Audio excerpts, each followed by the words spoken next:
Hello, good evening. Welcome back to I Care for Your Brain with your science-based brain health guide, neuropsychologist Dr. Karen Sullivan. Thank you so much for joining me again for another Wednesday night free brain health lecture. Tonight we're going to be offering you a sneak peek of lecture 2 in my most personalized way to learn with me, I Care for Your Brain Brain School. We had our first session last month and we had so much fun. It went for over 2 hours. We had people from all over the US, Canada, England, Thailand, Australia, and many, many more. It was so wonderful to get everybody in a Zoom room and get to know each other more and answer questions. And you guys are a very curious bunch.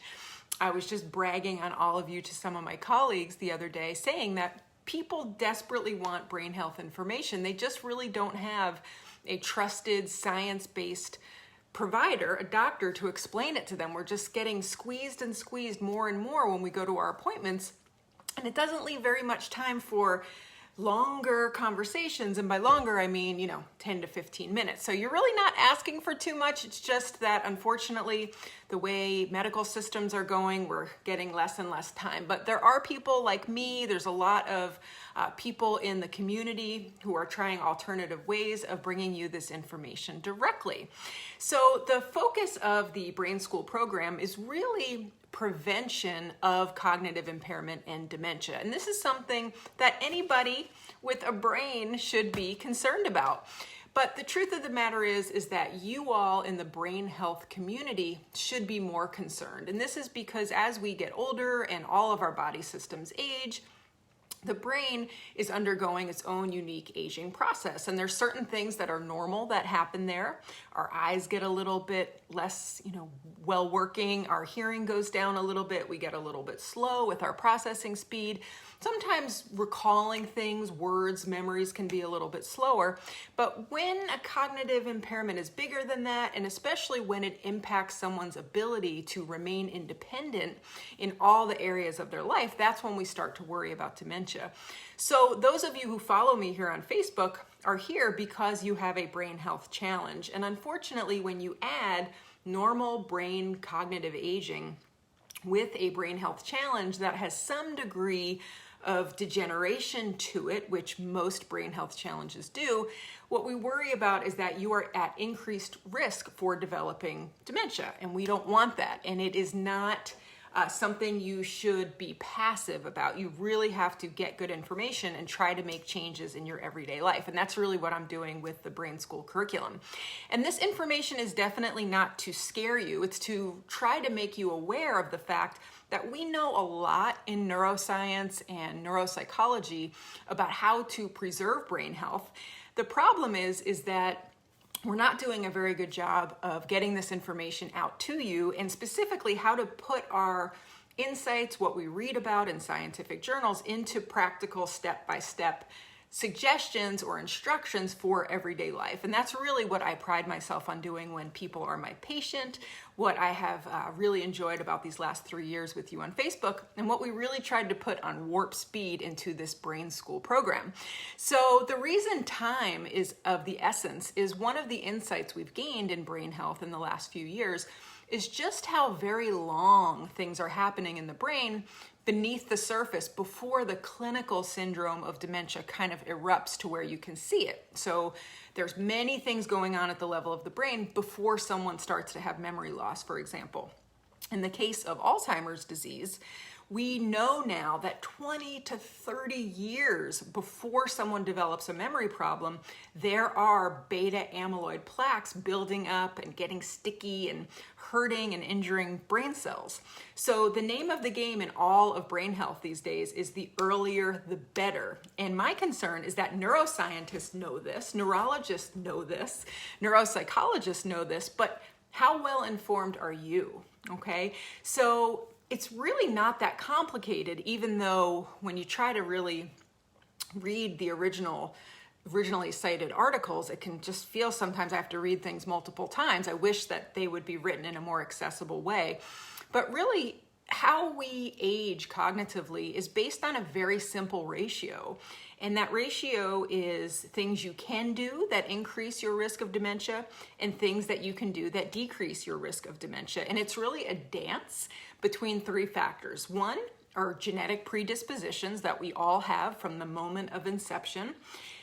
Risk factors, things that we can do in our lifestyle, smoking, not taking care of ourselves physically, eating bad things, too much stress, head injuries, untreated medical conditions, depression, post-traumatic stress disorder. All of these things are risk factors that when they are chronic and they go on and on and on, they act like a lock and key fit with the genetics to turn on some genetics that wouldn't necessarily be turned on if that lifestyle factor didn't come as a key and kind of get in there. And those things are so incredibly important to talk about. The third part is protective factors. So what are the kind of pro-health positive behaviors that we can do every day that will counter some of those risk factors? For example, hey, I had very bad cholesterol and I didn't do anything about it until I started taking a statin last year. Okay, well, we know that's a risk factor, but what are some things that you can do now that you know better to counteract that risk factor? So what we really have enjoyed in lecture 1 so far is just how receptive you all have been to getting this information. We have had so many wonderful emails and people telling us, that they watched the replay a couple different times because they really wanted to absorb the information, and it just really meant the world to us. So if you weren't with us for lecture 1, we really wanted to make clear that you have access to the replay at any time. You don't have to be available to watch it with us live at 6 o'clock Eastern Standard Time. The next one that we're going to be offering is on May 13th. And tonight I wanted to give you a sneak peek into what that lecture will offer you. So these are 90 minutes, but we know from the first one that, we kept going and we reached 2 hours. So I give a lecture at the beginning, evidence-based recommendations. Before I start the lecture, you get a link in your email that gives you a 68-page companion workbook, a PDF that goes along with my lecture. So that has all my PowerPoint slides in it, behavior tracking sheet, so you can put these recommendations into play in your everyday life. And that's yours. You get to keep that. And that's what really turns the learning into action. And it's the actions. That's it. There's no magic pill you can buy. There's not one behavior you're going to do to protect your brain as you age. It's going to be multiple things, and you have to systematically incorporate them into your life. So in lecture 2, we are going to learn the answers to these very fascinating and important questions. The first one is, how do our genes and the environment, meaning our whole life, what we put in our body, our relationships, our physical health, our emotional health, what is that interaction to either increase or decrease the risk of dementia? You might be surprised some of the things that are risk factors. We're going to go through the lifespan, different developmental courses, childhood, young adulthood, middle adulthood, and older adulthood. And I'm going to teach you the specific risk factors that science has told us come back to roost 30, 40, 50, 80 years later. It's really, really interesting. And those people have given us feedback that that's great for having conversations with family, grandchildren, because time is of the essence when we talk about brain health. What are those protective factors? That falls under a concept of cognitive reserve. How do I make deposits in my brain health bank every day that will protect me down the road? So there's some very specific things that you can do. And again, it's not going to be found in a pill. It's not going to be found in something that you're going to buy over the counter. It's going to be by things that you actually do with your own self. What are the things that you can do leaving that lecture to keep your brain healthy? It's all laid out for you in the workbook and in everything that we go through together. And again, the reason the lifespan matters is because dementia, cognitive impairment, it's not just something that is relevant to you when you turn 65 or 70. We have to really appreciate that brain health is lifelong. It is true that it's really never too late to start, but it's also true that the earlier you start, the better, the more power you have. And so even if you are an older adult, even if someone was 90 years old and they came in to see me or came into the program, it's better to start at 90 than it would be 91, right? It's better to start at 60 than it would be 65. So no matter what your age is, It's just such an important part of health that we don't seem to be having these important conversations with our physicians and our doctors. So you're gonna have to take it upon yourself to learn that information on your own.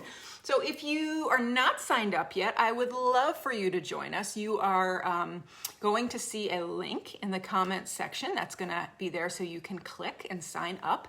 If for some reason you have trouble doing that, you're more than welcome to call us. We have a number that's on our website, and we're able to walk you through the process and help you through that.